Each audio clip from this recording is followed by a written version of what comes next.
If your garden is full of lettuce, what are you actually cooking for dinner? Lettuce is easy to love. It grows quickly, it looks beautiful in a raised bed, and a fresh bowl of leaves can be one of the best parts of a home garden. But if most of your space is devoted to salad greens, there is a good chance you still walk into the kitchen at 5 o'clock and reach for vegetables you bought at the store. That is the problem we are solving today. We are not trying to eliminate lettuce. We are asking a different question. Which leafy crops give you the most useful food when the goal is a hot meal? And that question gets interesting fast, because the biggest pile of leaves in the garden does not always become the biggest meal in the kitchen. Some greens collapse quickly in a hot pan. Others bring thick, edible stems along with the leaves. Some give you one impressive harvest, while others let you remove outer leaves and come back again. Some are incredibly versatile, and some are specialists that become outstanding when you cook them the right way. So I'm putting 15 cooking greens through the same practical test. I'm looking at how much usable plant you can harvest, whether the crop can keep producing, how much of the plant actually belongs on the plate, what happens to its texture and volume when heated, and how many different meals it can reasonably fit into. This is not a laboratory trial, and I am not pretending every garden, variety, climate, or planting date will perform exactly the same way. Think of this as a gardener's kitchen ranking. Which crops most often earn valuable bed space when you care about dinner, not just the harvest photo. Stay with me through all 15, because the green I would give some of my best cooking garden space to is not necessarily the one with the biggest leaves, the fastest growth, or the most famous name. And before we get to the less familiar challenges, we need to start with 4 crops almost every vegetable gardener recognizes, because they set the standard the others have to beat. Collards are a perfect place to start because they immediately show why a cooking garden should be judged differently from a salad garden. A mature collard leaf is substantial. It has body. It can stand up to braising, simmering, and long cooking. And it feels like a real vegetable side dish rather than a handful of tender leaves that disappears as soon as it gets hot. In many gardens, you can harvest older outer leaves while leaving the center to continue growing. So one plant can contribute over time instead of forcing you into a single all-or-nothing harvest. That does not mean collards are automatically the winner. Their leaves are large, and the plants need room to develop. Their stronger texture and flavor also make them less flexible for people who want a very mild green. But if your family actually cooks greens, especially in soups, braises, beans, or hearty side dishes, collards start the ranking with a major advantage. What you see in the garden translates into a fairly substantial presence on the plate. Now put kale beside them. Kale is probably the more familiar, all-purpose garden green. Depending on the type you grow and when you harvest it, you can use small, tender leaves, mature leaves, or repeated outer leaf harvests. It goes into soups, pasta, sautés, egg dishes, baked casseroles, and plenty of mixed vegetable meals. Its greatest strength may be flexibility. You do not have to wait for one perfect harvest moment, and you do not have to use it in only one style of cooking. But here is the first real comparison. If your goal is cooked volume rather than raw salad volume, does kale automatically beat collards? Not necessarily. Collards can feel more substantial after cooking, while kale may win on versatility and familiarity. And this is exactly why I do not want to rank these plants by leaf size alone. A giant leaf is only useful if you enjoy cooking it, and a smaller harvest can still be more valuable if it fits 5 meals instead of 1. There is also a practical harvesting difference that matters in a home garden. With both crops, taking the older outer leaves while protecting the active center can spread the harvest instead of turning the plant into one huge event. That is especially useful when the household only needs enough greens for one pot or skillet at a time. A crop that matches the rhythm of your kitchen can be more valuable than one that forces you to process everything on a single afternoon. At this point, collards are strong on substantial cooked portions, and kale is strong on flexibility and repeat picking. But before you choose either one, the next plant adds something that changes the math completely. With Swiss chard, you are not just harvesting leaves, you are harvesting an edible structure that many gardeners forget to count. Swiss chard is one of the clearest examples of a plant that can look even better once you judge it from the kitchen backward. The leaves are useful, of course, but the thick ribs and stems are part of the harvest too. That matters. You can separate the stems from the leaves, give the stems a little more cooking time, then add the leaves later. Suddenly, one plant is providing two textures in the same meal. Chard works in sautés, soups, pasta, bean dishes, casseroles, and mixed vegetables. It can be harvested leaf by leaf, which makes it especially useful for a home cook who does not need an enormous amount at once. You can walk outside, take what tonight's dinner requires, and leave the rest of the plant working. That kind of harvest pattern is easy to underestimate because it does not always produce one dramatic basket.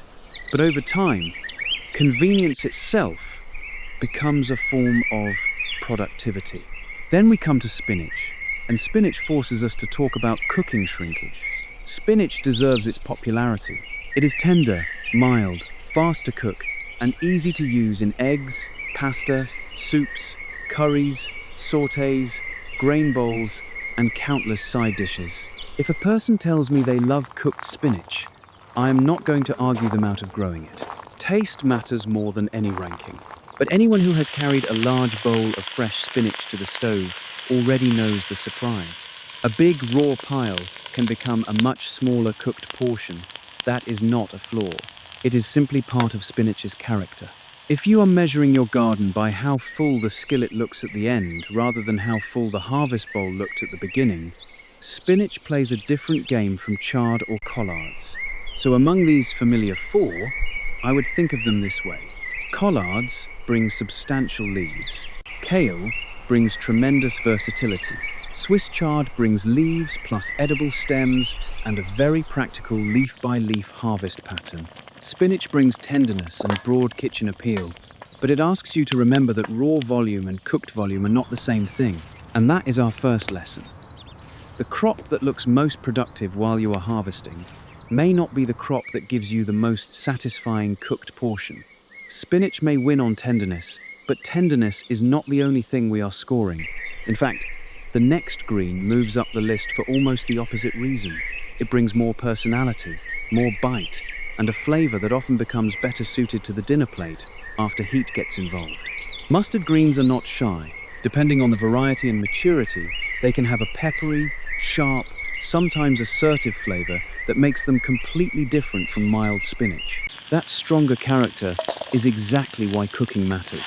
Heat softens the leaves, changes the texture, and can mellow some of the raw pungency while leaving enough flavor to stand up beside beans, pork, grains, onions, garlic, broth, and other strong ingredients. From a garden standpoint, mustard greens can also be flexible. Young leaves can be taken earlier, while larger leaves give you a more substantial cooking green. In a mixed bed, they can fill a useful role between very tender greens and the heavier leaves of collards or kale. They are not necessarily the plant I would recommend to someone who dislikes any bitterness or spice in greens. But for a cook who likes bold flavor, they earn their space because a smaller amount can have a strong effect on a dish. This is also where I want to separate high yield from high usefulness. A productive crop that your household avoids is not productive for you.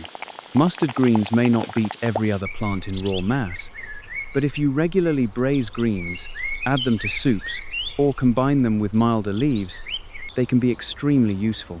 And now we get to two crops that make the ranking even stranger, because you may already be growing them without realizing how much food is sitting above the soil. If you think turnips and beets are only root vegetables, you are leaving part of the story out.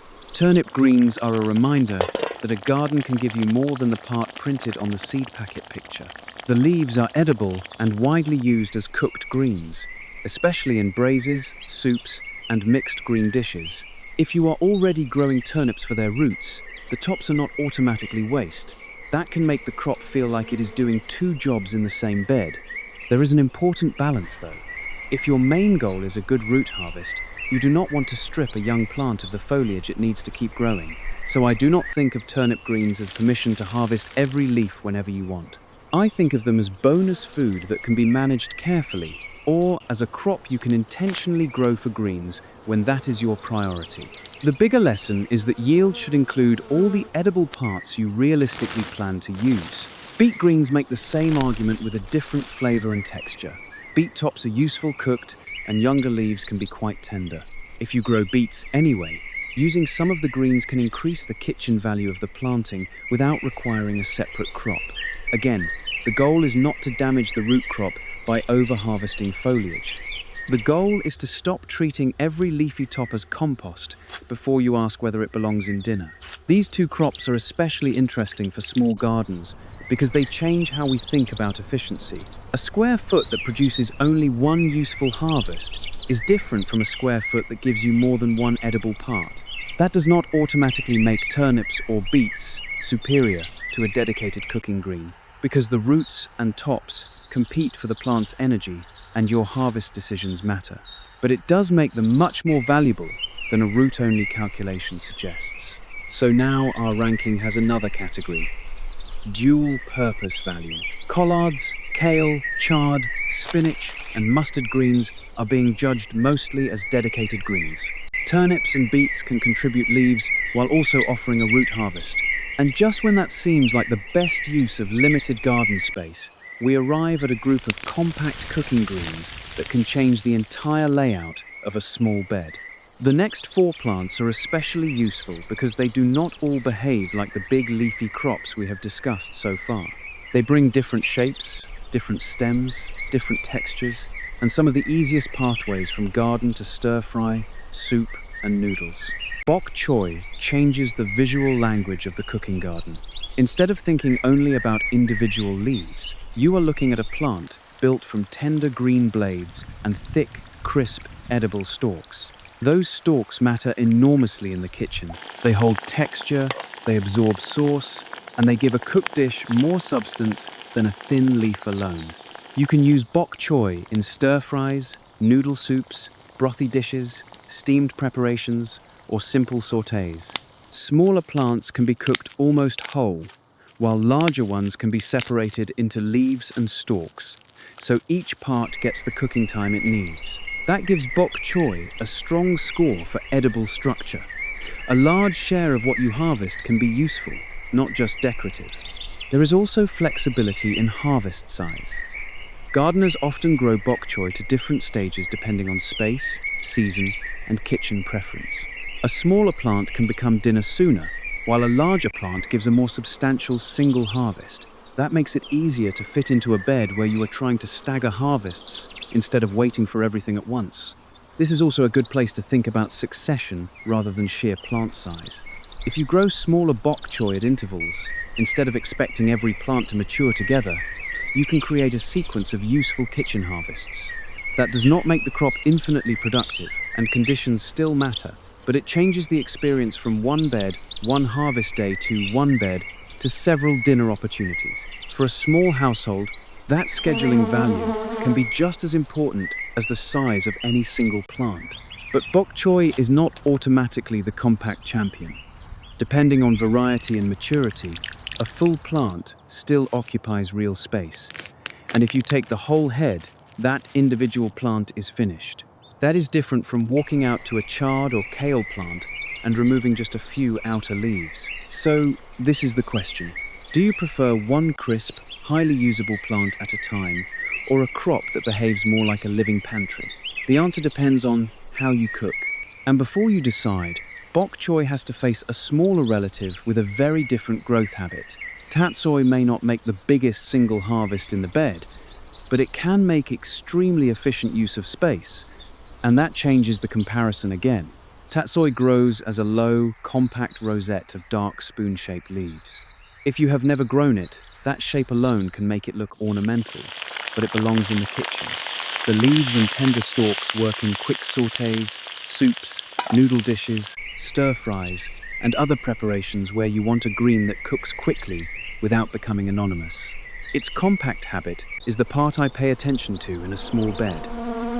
A plant does not need to become enormous to be useful.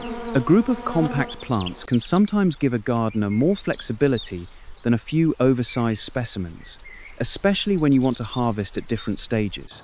Tatsoi can also be used young or allowed to develop into a fuller rosette, so the harvest can be matched to the meal. And this is where the ranking needs a reset. If we ranked everything only by the size of the harvest basket, we could make a decision right now, but we would probably choose the wrong winner. A giant basket is visually satisfying, but our kitchen does not eat photographs. It eats edible leaves, edible stems, repeated harvests, and cooked portions. So from this point forward, I want you to mentally add 4 questions to every crop we have already discussed. How much of the plant do you actually eat? Can the planting contribute more than once? Does it remain useful and substantial after cooking? And how much space does it require to do that? Those questions can move a crop up or down very quickly. Swiss chard benefits because the stems count. Turnips and beets benefit because there is another edible harvest below the foliage. Spinach loses some points if your only goal is maximum cooked volume, but gains them back through tenderness and versatility. Bok choy benefits from its thick edible stalks. Tatsoi benefits from compactness. And now we reach a plant that many American gardeners still do not grow, even though it deserves a direct comparison with some of the famous cooking greens.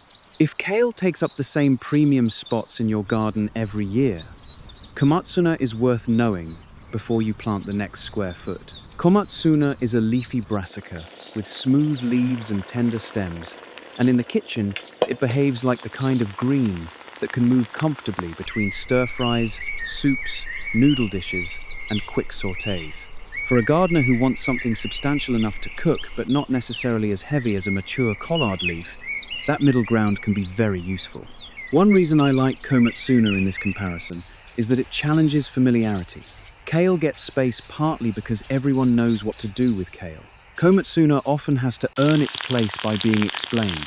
But once you understand that the stems and leaves are both useful and that the flavor is generally friendly to quick cooking, it stops looking exotic and starts looking practical.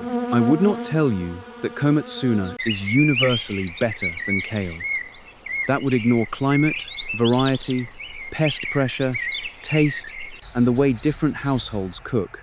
But it is exactly the kind of plant that can make a kale gardener reconsider what deserves the next open square foot. It offers a different texture, a different harvest shape, and a strong fit with the kinds of meals many people already make. Mizuna comes next, and although it is often grouped with other Asian greens, it should not be treated as the same plant in another shape. Mizuna has finely cut leaves and a lighter, more feathery structure. It can be used raw, but in a cooking garden, I like it for quick wilting into soups, noodles, stir-fries, and mixed greens. It cooks quickly and brings a different texture than bok choy or komatsuna. That lighter structure is both strength and limitation. Mizuna is extremely flexible if you want a green that can move between salad and cooked dishes. But if your ranking is based only on the most substantial cooked bite, Komatsuna or bok choy may feel stronger. Again, this is why one overall ranking can hide useful differences. A crop can be excellent because it is a specialist, not because it wins every category. At this point, our Asian green group has already shown 4 different strategies. Bok choy brings crisp stalks and a head-like harvest. Tatsoi brings compact rosettes. Komatsuna brings substantial leaves and stems in a form that suits quick cooking. Mizuna brings light texture and versatility between raw and cooked use. There is another reason these 4 belong in the conversation. They expand what cooking green means. A gardener who only knows kale and spinach may assume every leafy crop is basically interchangeable. It is not. Crisp stalks behave differently from soft leaves. Tender stems can stay satisfying in a stir-fry. Feathery mizuna can disappear quickly into broth without feeling heavy. Komatsuna can give a dish more body. Once you start choosing greens by texture as well as flavor, the bed begins to function more like a pantry with ingredients for different jobs. And our current leaders still are not safe because the next plant gives you something very different, a large, dense amount of food at one time. The catch is that it demands more room and more patience. Napa cabbage can make a harvest basket look incredible, but the real question is whether one large finish is worth more than repeated smaller harvests from the same bed. Napa cabbage is the opposite of a crop you casually pick one leaf from every night. When it grows well and forms a good head, it gives you a substantial amount of usable vegetable at once. The leaves and thick white ribs work in stir-fries, soups, braises, dumpling fillings, noodle dishes, and many other cooked meals. From a kitchen perspective, it is hard to argue that a good head lacks value. The trade-off is space and commitment. A cabbage occupies its area while it builds toward that larger harvest, and once the head is removed, that main event is over. In a small garden, that means you should compare it not only with another cabbage, but with all the meals a repeatedly harvested chard, kale, or collard plant might contribute during the same general part of the season. This is not an argument against Napa cabbage. It is an argument for matching the crop to the household. If you love cabbage-based meals and can use a large harvest, the plant may be more valuable to you than several smaller greens. If you cook for 1 or 2 people and prefer to take only what you need each night, a living pantry crop may fit better. A giant harvest looks impressive, but bigger is not always more convenient.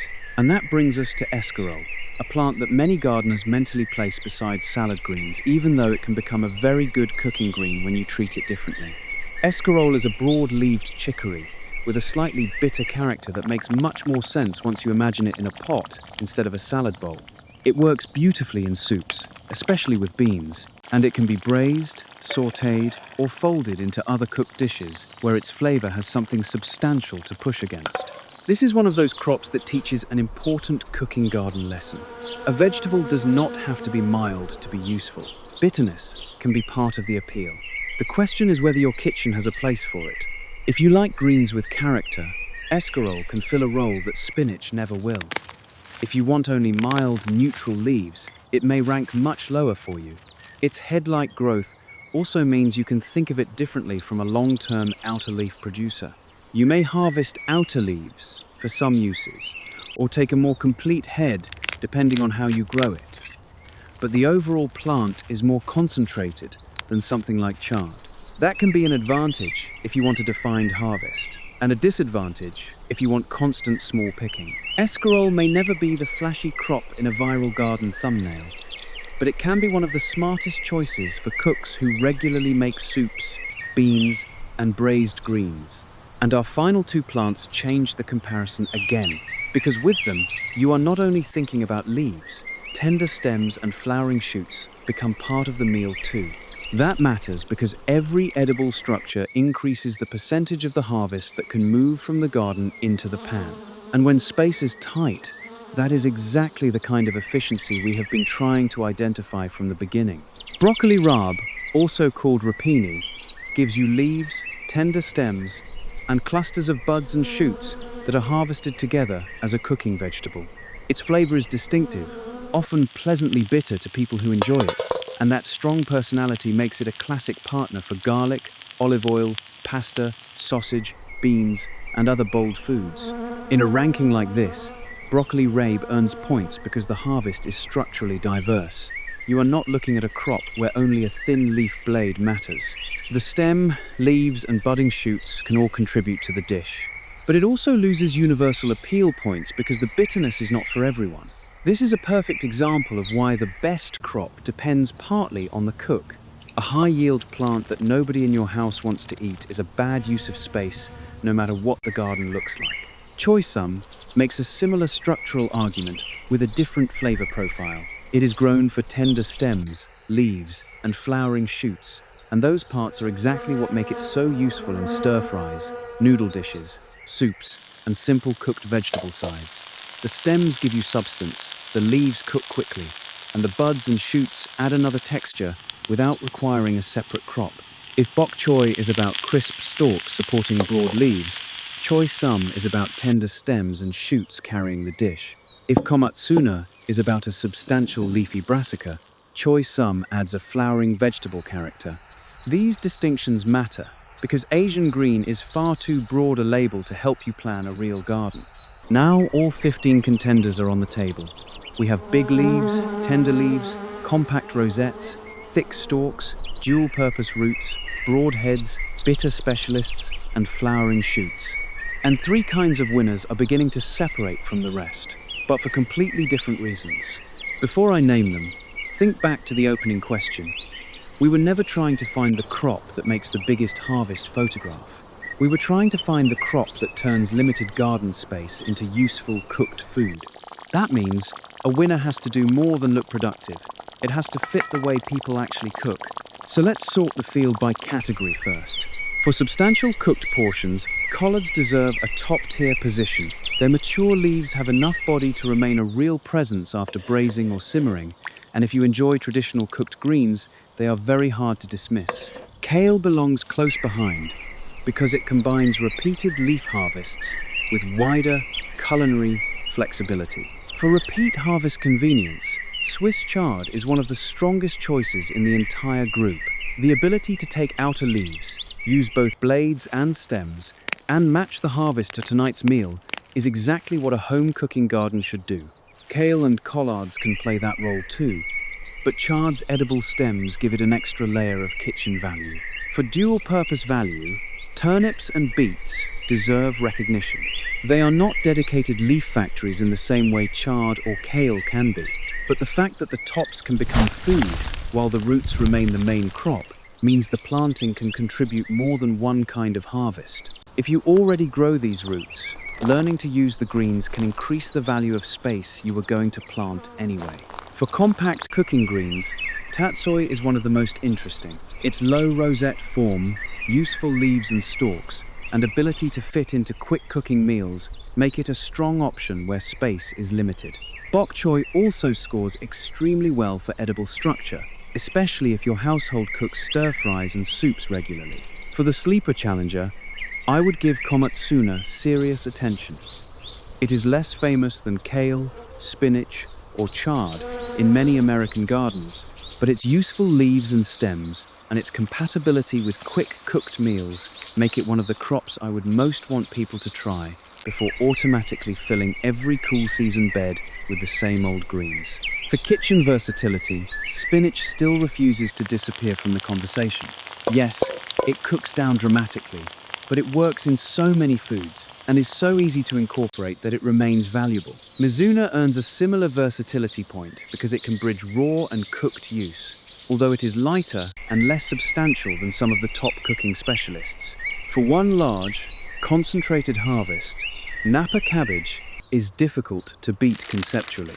It asks for more room and gives you less of the living pantry feeling. But if you want a serious cabbage harvest for soups, braises, stir-fries, or fillings, it makes sense. Broccoli, rabe, and escarole are flavor specialists. They move way up the list for people who love their bitterness and the dishes built around it, and way down for households that avoid those flavors. Choy, meanwhile, is one of the most efficient examples of using leaves, stems, and shoots together. If you are tempted to turn this into a rigid 1 through 15 list, resist that for a moment. Garden conditions can rearrange the middle of the ranking dramatically. Heat, cold, day length, pest pressure, variety choice, soil fertility, and simply what your family likes to eat all affect what performs best for you. The categories are more useful than pretending there is one universal order for every backyard in America. What I would carry from this comparison is a short list of top-tier roles. Chard is my overall all-around choice. Collards are my choice when I want a substantial cooked green with presence. Kale is the dependable generalist. Bok choy and choy are outstanding when the kitchen leans towards stir-fries, soups, and noodles. Tatsoi is a compact space contender. Komatsuna is the overlooked challenger I would most like more gardeners to try. Spinach remains the tenderness and versatility favorite, even though it is not the cooked volume champion. And there is a useful way to interpret the specialists. Mustard greens, escarole, and broccoli rabe should not be penalized simply because their flavors are stronger. If those flavors are exactly what you want, they can outrank milder crops in your own garden. Personal preference is not a flaw in the ranking. It is part of the data that matters at home.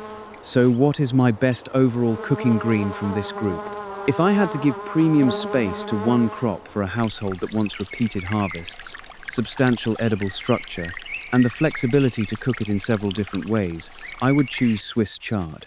It is not the fastest green, not the mildest, and not the smallest plant, But the combination of leaf-by-leaf harvesting, edible stems, strong kitchen versatility, and useful cooked texture gives it an unusually complete package. That does not mean chard should fill your entire garden. In fact, the best cooking garden is not a monoculture of the number one plant.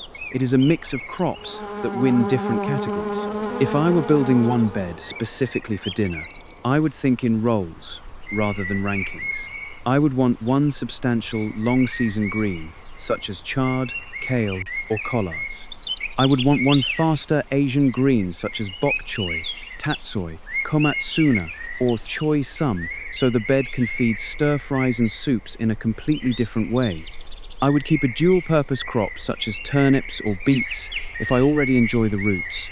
I would add a flavor specialist such as mustard greens, escarole, or broccoli rabe if those tastes belong in my kitchen.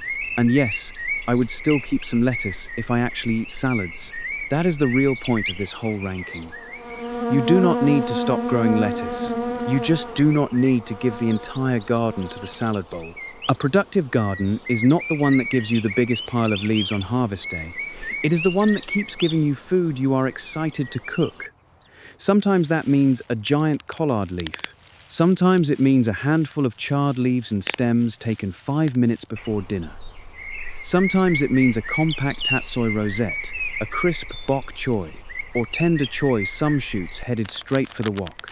So the next time you stand in front of an empty bed with a packet of lettuce seed in your hand, leave room for dinner.